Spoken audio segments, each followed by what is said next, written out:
Thank you, Lord. Good afternoon. This is Dave with Windy Ridge Outdoors again. Going to give you a tackle tip on fishing a tube, either a bitsy tube or clear up to a 4-inch tube. Tubes range in size from, of course, they make them even for crappie and trout, so they go down to 1 inch.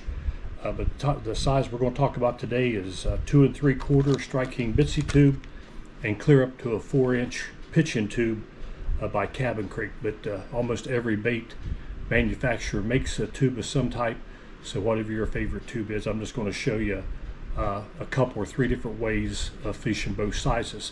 Again, if you haven't subscribed to the channel, I encourage you to do so, and if you like the content, hit the like button.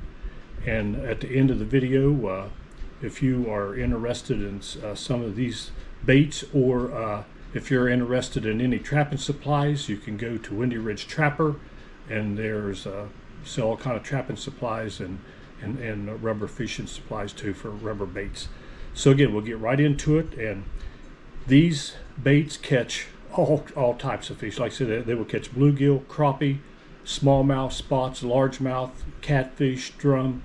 Almost, if it swims, it will catch it. And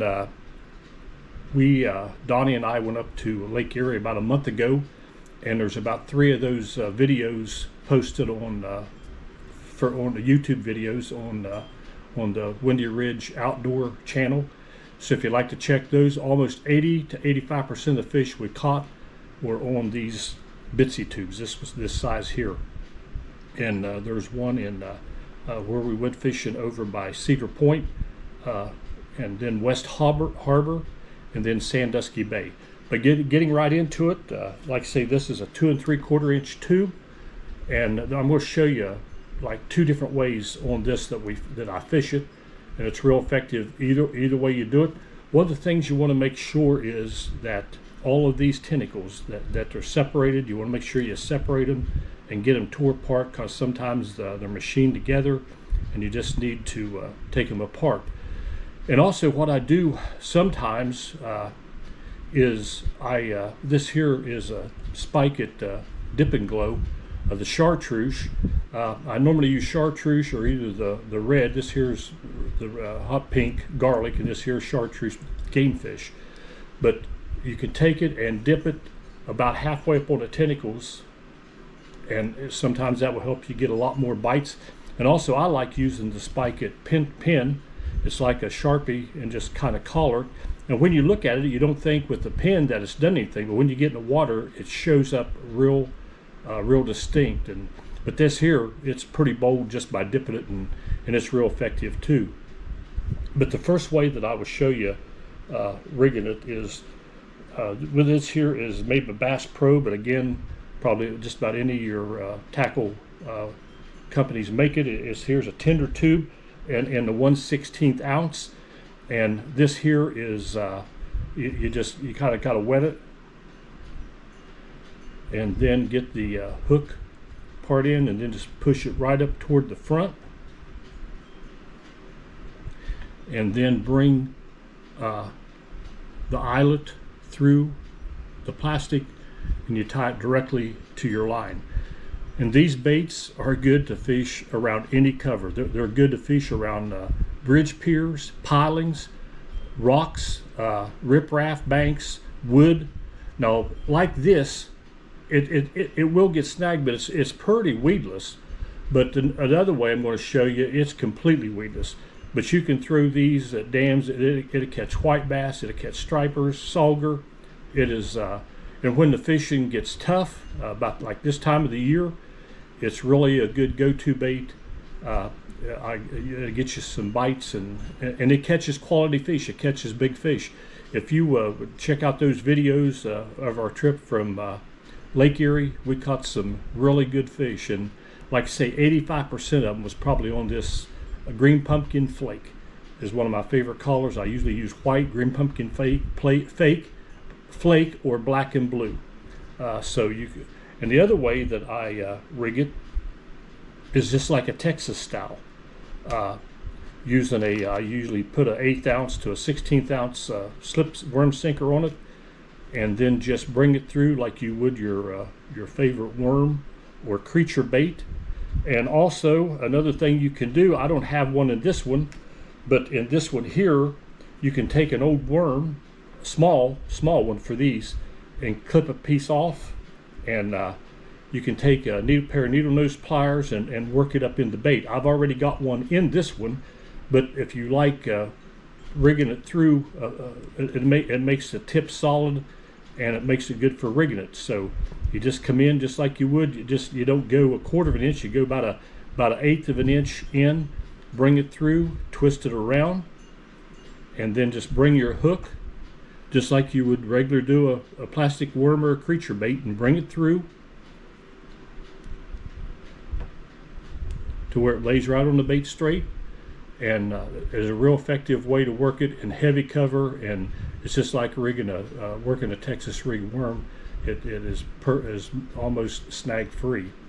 And these hooks have to be fairly small. I use the Gamakatsu 1/0 G-lock worm hook, because I asked some Bass Pro and some other brands, and even the 1/0 is a little bit too long, but these Gamakatsu G-lock worm hooks work perfect for this style. So that's just 2 ways. And I've got a bobber stopper on there, but you don't have to use the bobber stopper if you don't want to, if you're fishing real thick cover, or you can move it up and let the sinker, and then this here just kind of glides through. Real good action, real good bait to use. And then the next one we'll look at is the 4-inch. And they make these tubes clear up to 10 and 12 inch for musky. They're effective for anything that swims. They're just a really good bait. And again, you can use it the regular way with this here is an Eagle Claw brand, but most companies make it. And this here is not completely snagless. It's like the other one. You wet it, and then you work it up in the bait. And again, you can bring the eyelet through and tie to it. And again, you want to make sure the tentacles are separated, because it gives the bait a lot more action. So again, this is a really good way. And yeah, you can get snagged, but it's almost weedless also. And again, same areas, just anywhere you would fish a Texas rig or any other kind of a bait, this here is good. It's good out on points, good in schooling fish, but really good on rocks and wood and around bridge piers and pilings. So that's one way of doing the 4-inch. This here's a 4-inch. And again, I already have a piece of worm cut, and I've already got it pushed up in the end of this tube. And again, make sure you separate the tentacles to where they're separated and free, and it gives just a lot more action on the tube. And this one here, as you see, I dipped it in the hot pink with the garlic, and sometimes it gets you more bites. If the fish aren't being that aggressive, you can do it in pink or chartreuse. They make all different kinds, whatever your favorite color is. And again, this one here, I rigged Texas style. And I like I said, I already have a piece of the worm cut and pushed up in. I've got a 1/4 ounce worm sinker on this one. It's not pegged. And this here is a 3/0 Gamakatsu all shank worm hook, EWG. And you have to stick with about a 3/0. If you go any bigger, the hook is usually too big unless you're using larger than a 4-inch tube. Again, come through about a 1/4 of an inch, just like you would rig a regular Texas style worm, and bring it through. Now, some people, I don't, but some people like to take a pair of scissors and cut this bottom out so that you're not going through 2 pieces of plastic, you're only going through 1. I don't have any trouble getting a hook set, bringing it through both of them, and then just run it straight as you can on there.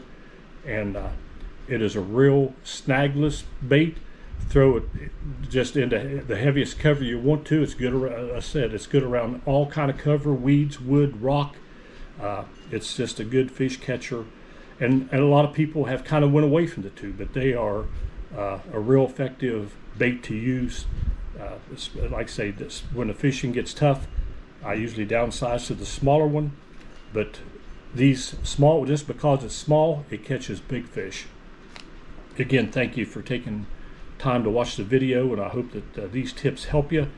And again, if you haven't subscribed to the channel, I encourage you to subscribe and hit the like button.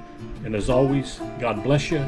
Go fishing as often as you can. Take your kids and grandkids. And until next time.